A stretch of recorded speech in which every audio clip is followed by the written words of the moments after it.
Greetings and salutations. You know, say sometimes, I've watched quite a few films over this many years of doing this show. So, sometimes there'll be, say, a film that you're feeling, not so sure about this. But when you actually sit down and try to watch it, your mind kind of changes. Here it goes.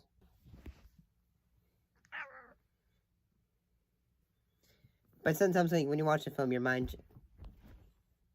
But sometimes when you watch a film, sometimes your perspectives on what you normally would have thought about kind of change. Point in case, Renaissance Man.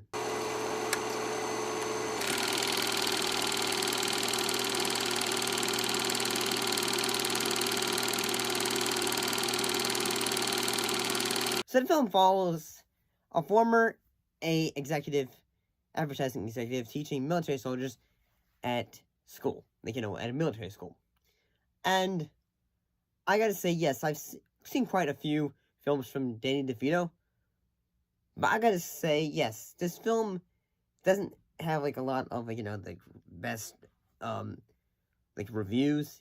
It didn't get very many positive reviews. But I gotta say, honestly, I thought this was a very heartwarming film. Because it tells the story of, a character who is, in a way, basically, he gets fired from his job because, he ends up, not failing, but end up messing up a, job, position, that he was going to happen as a job.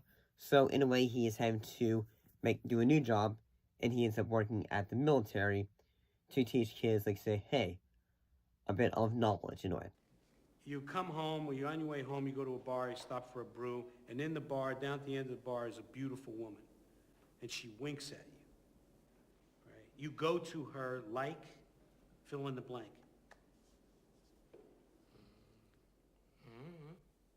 Like a rooster with an itch. Like a rooster with an itch. Way to go, Davis. And has a bit of a rivalry with a drill sergeant. And whether they say some of the characters are he doesn't think why am I here? Not taking it seriously. Until, in a way, he is able to use the idea of Shakespeare to, in a way, they gotta know, check it out. To be or not to be, the double D MCs is letting it be, let it be. To be or not to be, MC Hobbs on the job, ripping rhymes like the mob. The shit's iller than Cape Fear, the Shakespeare saga. Started with this Prince kid, his mom's and his father. So Pops got took for his props, undercover by his brother, man. Damn. Now his brother's king lover, man. Acting real tripe, he took his brother's life for his green, into sex up his queen. But the Prince, he ain't going for these out for revenge. His pops goes told him, damn it, Hamlet, those are your ends. And things.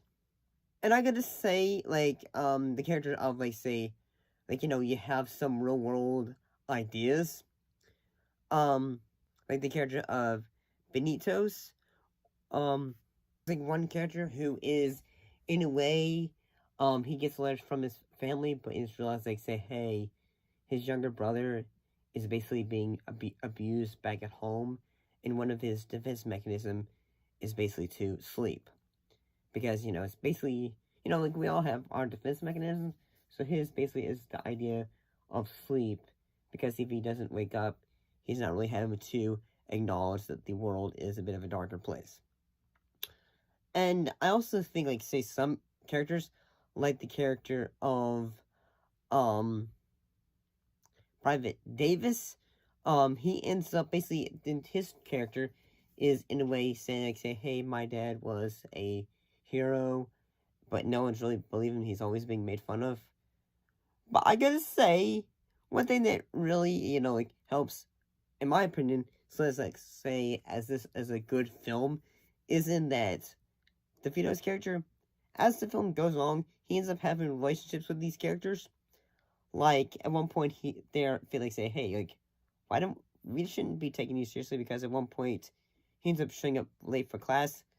So he goes to, like, basically their, tower, like, like, the repelling tower and all that. And I'm thinking, okay, in a way, this is him having to, in a way, they understand, like, what they have to do. And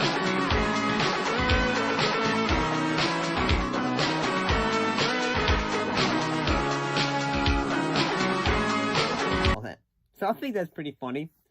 And at the same time, when it comes to dramatic isms, both DeVito and Gregory Hines, they do a phenomenal job. Like, two different characters that at the same time, they are coming from different perspectives. You kind of understand, and they become more of an understanding from two different perspectives. And I guess, like, yeah, like, DeVito's character, Bill, he is wanting to help his daughter, but at the same time, he, I guess, is, like, say, he's so fulfilled with his job that he doesn't really take a time of understanding of, like, say, what folks are really wanting to do and be able to understand their full potential. But yeah, I think, like, especially, like, the sequence in which, like, when the character of Hobbs, he ends up basically, Private Hobbs is basically revealed to be, a drug dealer who is under an assumed name, and yeah, he ends up getting basically kicked out in a way. At the same time, like, like, Bill's just trying to say, hey, I really wish I could help this kid. And yeah, I gotta say, dramatically, I think it works. Old men forget, yet all shall be forgot. Well, he'll remember with advantages what feats he did that day. Then shall our names, familiar in his mouth as household words, Harry the King, Bedford and Exeter, Warwick and Talbot, Salisbury and Gloucester, be in their flowing cups freshly remembered. Honestly, I think it really does. Like, say, you can understand all these different perspectives of all these characters, and you really, in a way, feel for them. And you really grow to see how Bill starts to care for these kids, in a way. And, yeah, I thought this was really good. Like, especially the ending, or, like, say, when, Davis ends up getting his dad's, silver star that was going to be to his dad, and you, like, say, oh! Because Bill was able to find the material that actually said, hey, his dad was a hero. But, yeah, I thought this was pretty good. I think it's worth checking out if you haven't seen it. See you next time.